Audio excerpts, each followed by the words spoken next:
दोस्तों, क्या आपने कभी सोचा है कि हमारे घरों में जो चमकदार और मजबूत ग्रेनाइट लगा होता है वो आखिर बनता कैसे है? जिस पत्थर पर हम रोज चलते हैं, जिस किचन स्लैब पर खाना बनता है, क्या आप जानते हैं कि उसकी कहानी लाखों नहीं बल्कि करोड़ों साल पुरानी है? आज हम जिस ग्रेनाइट को इतनी आसानी से खरीद लेते हैं वो असल में धरती के अंदर एक बेहद खतरनाक और गर्म प्रक्रिया से गुजरकर तैयार होता है। और सबसे दिलचस्प बात, ये पत्थर जमीन के अंदर पैदा होता है, लेकिन वहां से निकलकर आपके घर तक पहुंचने का इसका सफर किसी एडवेंचर फिल्म से कम नहीं होता। तो चलिए भैया जी, आज की इस वीडियो में हम शुरू से लेके अंत तक समझते हैं कि ग्रेनाइट आखिर बनता कैसे है और चट्टानों से निकलकर हमारे घर तक कैसे पहुंचता है। अब सबसे पहले समझते हैं ग्रेनाइट की शुरुआत होती कहां से है। दोस्तों, ग्रेनाइट कोई साधारण पत्थर नहीं है, यह एक आग्नेय चट्टान है। मतलब ये सीधे धरती के अंदर मौजूद पिघले हुए मैग्मा से बनता है। लाखों करोड़ों साल पहले जब धरती के अंदर बहुत ज्यादा गर्मी और दबाव था, तब वहां मौजूद मैग्मा धीरे धीरे ठंडा होने लगा। लेकिन ध्यान देने वाली बात यह है कि ग्रेनाइट जमीन के ऊपर नहीं बल्कि धरती के काफी गहराई में बनता है। यानी ये ज्वालामुखी की तरह बाहर नहीं निकलता, बल्कि अंदर ही अंदर धीरे धीरे ठंडा होता रहता है।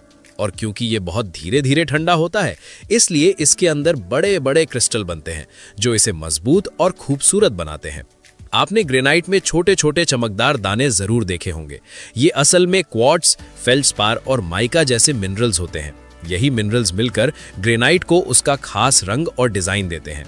अब सवाल आता है कि अगर ग्रेनाइट जमीन के इतने अंदर बनता है तो ये बाहर आता कैसे है? तो दोस्तों, यहाँ शुरू होती है प्रकृति की अगली चाल। समय के साथ धरती की ऊपरी परतों में बदलाव होता रहता है। कहीं टेक्टोनिक प्लेट्स खिसकती हैं, कहीं पहाड़ बनते हैं, तो कहीं पुरानी चट्टानें घिसकर खत्म हो जाती हैं। इस पूरी प्रक्रिया को एरोजन यानी अपरदन कहा जाता है। धीरे धीरे ऊपर की परतें हटती जाती हैं और जो ग्रेनाइट लाखों साल पहले नीचे बना था वो अब जमीन के करीब आ जाता है। कई जगहों पर तो ये जमीन की सतह तक भी पहुंच जाता है। यहीं से इंसान इसे खोज पाता है। अब शुरू होता है इंसानों का काम, ग्रेनाइट की खोज और खनन। दोस्तों, जिस तरह तेल खोजने के लिए सर्वे किया जाता है, उसी तरह ग्रेनाइट के लिए भी भूवैज्ञानिक जमीन की जांच करते हैं। वे ये देखते हैं कि किस जगह पर अच्छी क्वालिटी का ग्रेनाइट मौजूद है। इसके बाद वहां बनाई जाती है एक क्वेरी यानी पत्थर निकालने की जगह। अब यहाँ पर बड़े बड़े मशीनों का इस्तेमाल होता है। पहले जमीन पर निशान लगाए जाते हैं, फिर ड्रिलिंग मशीनों से गहरे छेद किए जाते हैं। इन छेदों में या तो वायर सॉ डाली रहती है या कभी कभी नियंत्रित ब्लास्टिंग की जाती है। लेकिन ध्यान रखा जाता है कि पत्थर टूटे नहीं, क्योंकि हमें बड़े और मजबूत ब्लॉक्स चाहिए होते हैं। धीरे धीरे एक बहुत बड़ा ग्रेनाइट का टुकड़ा चट्टान से अलग किया जाता है।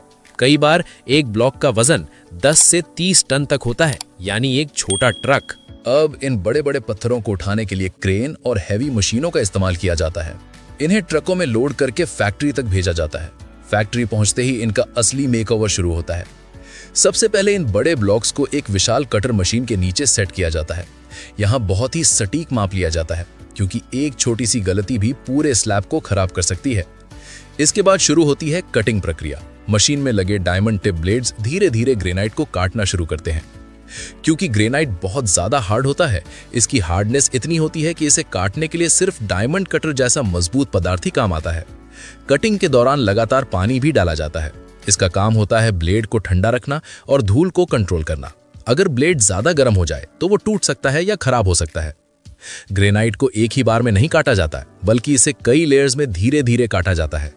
मशीन में अलग अलग साइज के ब्लेड्स लगे होते हैं ताकि पूरा लोड एक ही ब्लेड पर ना आए और कटिंग स्मूथ तरीके से हो सके। यह प्रक्रिया काफी समय लेती है। लगभग 2 घंटे में सिर्फ 2 स्क्वायर मीटर तक ही कटिंग हो पाती है। इससे आप अंदाजा लगा सकते हैं कि यह काम कितना धैर्य और सटीकता मांगता है। कटिंग के बाद जो पतले पतले स्लैब्स निकलते हैं, उन्हें साइड से ट्रिम करके एकदम सही शेप में लाया जाता है।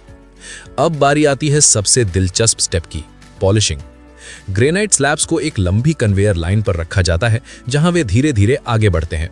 इस लाइन में लगभग 15 से 19 पॉलिशिंग हेड्स लगे होते हैं। हर हेड में अब्रेसिव ब्रिक्स होती हैं जो स्लैब की ऊपरी सतह को धीरे धीरे घिसकर स्मूथ बनाती हैं। शुरुआत में स्लैब की सतह खुरदुरी होती है, लेकिन जैसे जैसे ये अलग अलग हेड से गुजरता है, ये धीरे धीरे चमकने लगता है। अगर हाई ग्लॉस फिनिश चाहिए तो सभी पॉलिशिंग हेड्स का इस्तेमाल किया जाता है। वहीं अगर मैट फिनिश चाहिए तो कम हेड्स में ही काम पूरा हो जाता है। लगभग 1 मिनट में 1 स्क्वायर मीटर की पॉलिशिंग हो जाती है। जितनी ज्यादा पॉलिशिंग उतनी ज्यादा चमक। इसी स्टेज पर ग्रेनाइट अपने असली सुंदर रूप में आता है, वही चमकदार सतह जो आप अपने घरों में देखते हैं।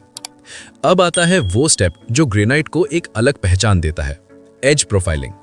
इस स्टेप में स्लैब्स को जरूरत के हिसाब से काटा जाता है और उनके किनारों को अलग अलग डिजाइन में ढाला जाता है, जैसे गोल किनारे, बेवल कट या डेकोरेटिव एज। ये सब मशीनों की मदद से किया जाता है। अब आता है एक और जरूरी स्टेप, फिनिशिंग और ट्रीटमेंट। कुछ ग्रेनाइट स्लैब्स पर रेजिन लगाया जाता है ताकि छोटे छोटे क्रैक्स भर जाएं और पत्थर और मजबूत बन जाए। इसके बाद इन्हें अलग अलग साइज में काटा जाता है, जैसे फ्लोरिंग टाइल्स, किचन स्लैब या सीढ़ियों के स्टेप्स। अब ये तैयार ग्रेनाइट बाजार में भेज दिया जाता है। यहाँ से दुकानदार इसे खरीदते हैं और फिर ये हमारे घरों तक पहुँचता है। जब आप अपने घर में ग्रेनाइट लगवाते हैं तो असल में आप करोड़ों साल पुरानी एक प्राकृतिक कला को अपने घर का हिस्सा बना रहे होते हैं। लेकिन दोस्तों, एक दिलचस्प बात शायद आपको नहीं पता होगी, ग्रेनाइट सिर्फ सुंदर ही नहीं बल्कि बेहद मजबूत भी होता है। ये हीट, स्क्रैच और वाटर तीनों को काफी हद तक झेल सकता है। इसीलिए इसे किचन, फ्लोर और बाथरूम में इतना ज्यादा इस्तेमाल किया जाता है। अब अगर पूरी प्रक्रिया को एक बार आसान भाषा में समझे तो सबसे पहले धरती के अंदर मैग्मा धीरे धीरे ठंडा होकर ग्रेनाइट बनाता है। फिर लाखों साल में ये ऊपर आता है। इसके बाद इंसान इसे क्वेरी से निकालता है, फैक्ट्री में काट कर पॉलिश करके इसे सुंदर स्लैब में बदला जाता है और आखिर में ये हमारे घर तक पहुंचता है। लेकिन दोस्तों, क्या आपने कभी ध्यान दिया है, हर घर में सिर्फ ग्रेनाइट ही नहीं बल्कि टाइल्स भी उतनी ही अहम भूमिका निभाती हैं। तो चलिए जल्दी से समझते हैं कि ये चमकदार टाइल्स आखिर बनती कैसे हैं। दोस्तों, टाइल की कहानी भी जमीन से ही शुरू होती है। सबसे पहले मिट्टी यानी क्ले, सिलिका यानी रेत, फेल्डस्पार और कुछ खास मिनरल्स को इकट्ठा किया जाता है। इन सभी को बड़ी बड़ी मशीनों में डालकर बारीक पाउडर में पीसा जाता है ताकि आगे की प्रोसेस आसान हो सके। अब इस पाउडर में पानी मिलाकर एक गाढ़ा मिश्रण बनाया जाता है जिसे स्लरी कहा जाता है। इस स्लरी को स्प्रे ड्रायर में डाला जाता है जहां से ये छोटे छोटे सूखे दानों में बदल जाता है। अब आता है शेपिंग का काम।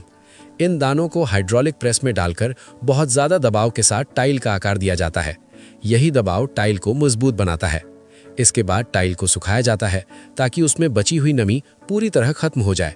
अब बारी आती है सबसे इंटरेस्टिंग पार्ट की, डिज़ाइन और ग्लेजिंग की। डिजिटल प्रिंटिंग मशीन की मदद से टाइल पर अलग अलग डिज़ाइन बनाए जाते हैं और ऊपर से ग्लेज की परत चढ़ाई जाती है जिससे टाइल चमकदार और पानी से सुरक्षित बनती है। इसके बाद टाइल को भट्टी में 1000 डिग्री सेल्सियस से भी ज़्यादा तापमान पर पकाया जाता है। यहीं टाइल को उसकी असली मजबूती और फाइनल फिनिश मिलती है। आखिर में हर टाइल की क्वालिटी चेक होती है और फिर ये पैक होकर हमारे घरों तक पहुंचती है।